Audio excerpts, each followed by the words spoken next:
విష్ణుమూర్తిని ధ్యానిస్తే మూర్తి పోయి విష్ణువు రుచి మిగులుతుందయ్యా. అది తెలుసుకో ఇక్కడ. ఆ స్థితికి వెళ్ళు. అది ఇది క్రమంగా యోగం చెప్పి ఇలాంటి యోగం బలపడ్డం కోసం మనోవృత్తి భక్తి కావాలి అని ప్రధానంగా చెప్తున్నాడు ఇక్కడ. భక్తి, ఈ భక్తి ఎలా ఉంటుంది అంటే భక్తులు అంటే భగవంతుడిని ఆశ్రయించిన వారు, ఇది ప్రధానమైన అంశం కదా. కానీ భగవంతుడిని ఆశ్రయించిన వాళ్ళల్లో కూడా 3 రకాల వాళ్ళు ఉంటారు. ఇప్పుడు అందరం భక్తులమే కాదా అండి? ఇక్కడ రావణాసురుడు భక్తుడే, భస్మాసురుడు భక్తుడే. కనుక రావణాసురుని వలె భక్తి చెయ్యము అని చెప్తుంది భాగవతం. కనుక తేడాలు తెలిసిపోతున్నాయి మనకి ఇక్కడ. ఒక ఆయన మధ్య పెద్ద చండీయాగం చేసేట. ఎందుకంటే ఎలక్షన్లో తనకు ప్రత్యర్థులందరూ కట్టకట్టుకు పోవాలి అని. ఇప్పుడు వాడు భక్తుడు అని అంటారండి. కానీ దేవీ మహాత్మ్యం బాగా అర్థం చేసుకుంటే అవన్నీ వదిలేసి బ్రహ్మజ్ఞానంలోకి వెళ్ళిపోవడానికే పుట్టింది దేవీ మహాత్మ్యం. దాని అసలు అర్థం అది. కానీ పట్టుకుని ఏం చేస్తున్నావు? ఇవి అయితే వివద. నువ్వు ధర్మబద్ధంగా ధర్మద్రోహులైన శత్రువులను పోగొట్టుకోవడం కోసం దాన్ని వాడుకోవచ్చు. కానీ అది అక్కడికి మాత్రమే పని కాకుండా ఇంకా నువ్వు దాన్నే పట్టుకుంటే బ్రహ్మజ్ఞానం దగ్గర తీసుకుపోతుంది. ఇది తెలుసుకో ఇక్కడ. సరే, ఇప్పుడు 3 రకాల భక్తులు చెప్తున్నాడు, జాగ్రత్త చూడండి. ఎందుకంటే ఈ చిత్తము త్రిగుణాలతో కూడి ఉంటుంది కనుక అది వదులుకోవడం మహా కష్టం. త్రిగుణ బంధమే ప్రమాదం. సత్వరజస్తమో గుణాలు చాలామందికి తెలుసు కదా. రజోగుణం వల్ల అహం మమ భావాలు ఎక్కువైపోతూ ఉంటాయి, కామక్రోధాలు పెరుగుతాయి. తమోగుణం వల్ల నిద్ర, బద్ధకము, చెప్పింది అర్థం కాకపోవడం, ఇలాంటివన్నీ పెరుగుతుంటాయి. సత్వగుణం వల్ల ఒక విషయాన్ని అర్థం చేసుకోవడం, ఆనందించడం అని 2 లక్షణాలు వస్తాయి. ఇవి అందరికీ ఉన్నాయి. మనకి సత్వగుణం ఉంది. ఒకవేళ ప్రవచనం అర్థం కాకపోయినా సీరియల్ అర్థమవుతుంది, చక్కగా ఆనందిస్తున్నాం. అక్కడికి సత్వగుణం మేల్కొంటుంది. అప్పుడు ఇక్కడ పడుకుంది, ఏం చేస్తాం? కానీ సత్వగుణం ఉంటుంది. కానీ 3 కలిసే ఉంటాయి ఇప్పుడు ప్రతివాడికి కూడా. ఈ 3తోనే వెళ్ళిపోతూ ఉంటాం. అయితే ఏ గుణం ఎక్కువ ఉందో తెలుసుకోగలగాలి.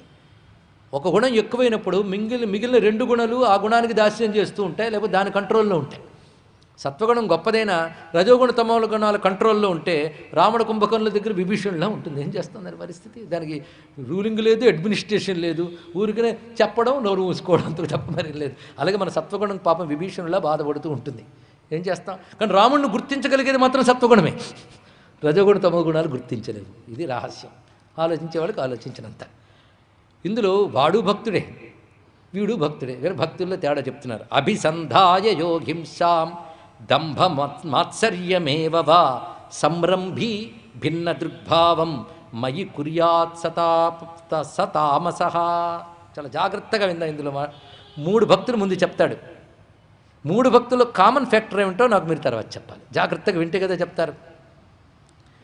అభిసంధాయ యోహింసాం, ఎవరి భక్తిలో హింస ప్రధానంగా ఉంటుందో, దంభము, మాత్సర్యము మొదలైన గుణాలు ఉంటాయో, భిన్నభావం ఉంటుందో, ఆ భక్తి తామస భక్తి.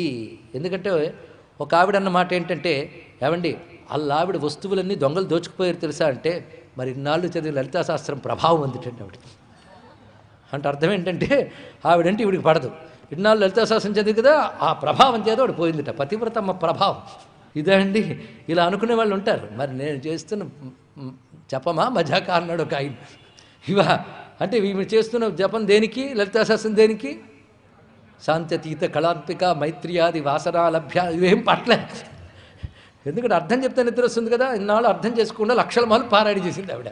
కుంకుమ జల్లింది అమ్మవారి మీద. పాప అంతకు మించి ఇంకేం లేదు, ప్రభావం చూపించేసిందిట. కనుక చేసిన భక్తి అంటే భగవంతుణ్ణి ఆశ్రయించడమే భక్తి అయితే, హింసతో, హింస కోసం, దంభముతో, మాత్సర్యంతో ఆశ్రయిస్తూ భేదం చూపించే భక్తి పేరు తామస భక్తి. ఇది అర్థమైంది కదా. ఇది మంచిది కాదని మనకే తెలిసిపోతుంది. భస్మాసురాదులందరూ ఇదే భక్తి. ఇది ముక్తినిచ్చే పరమాత్మ ఎదురుగా కనబడ్డా నెత్తిమీ చేస్తానన్నాడు అక్కడ. కానీ పరమాత్మ భయపడినట్టే కనబడ్డాడు. ఎందుకంటే వాడి భావనకు తగ్గట్టు వాడికి ఆయన కనబడ్డాడు అంతే. ఇక్కడ భగవంతుడు వాడే, దృష్టి భేదం. ఇది తెలుసుకో. ఇక్కడ ఏం చేస్తాం? వీడు తామస భక్తుడు. వీడి ఫలితం ఏమిటి? ఇహలోకంలో తత్కాల ఫలితం పొందినట్టు కనబడుతుంది. కానీ అంటే తామస భక్తులు కొంతమంది ఉంటూ ఉంటారు. వీడు కేవలం ఎప్పుడు ఈ భావంతోనే ఉంటుంటారు, హింసాది భావాలతో. వాళ్ళకి ప్రయోజనం లభిస్తుంది. కానీ వీళ్ళు ఈ జీవితంలోనే కొంతకాలానికి దెబ్బ తింటారు. దీన్నే బెడిసి కొట్టడం అంటే ఇదండి. ఇక్కడ తామస ప్రవృత్తితో కూడిన భక్తిలోనే ఇవి కనబడతాయి. వాడు దెబ్బతింటాడు. ఇక రాజస భక్తి చెప్తున్నాడు. విషయాన్ అభిసంధాయ యశ ఐశ్వర్యమేవ అర్చాదావర్చయేద్యోమాం పృథగ్భావస్స రాజస. ఎప్పుడూ ఇంద్రియ భోగాల కోసము, కీర్తి కోసము, ఐశ్వర్యం కోసమే భిన్న భావముతో నన్ను ఆరాధించేవాడు రాజస భక్తుడు. ఇప్పుడు వద్దాం. విషయములు అంటే లౌకిక విషయాలు, వీటి కోసమే ఆరాధిస్తున్నాం. మన 10 పరీక్షలు ఎందుకయ్యా అంటే ఒక కోరిక కోసం, ఇవాళ 100 పరీక్షలు ఎందుకంటే మరొక కోరిక కోసం. కానీ భగవంతుడి కోసం ఒక్కసారి లేదు. కనుక ఎప్పుడు ఏది చేసినా విషయం.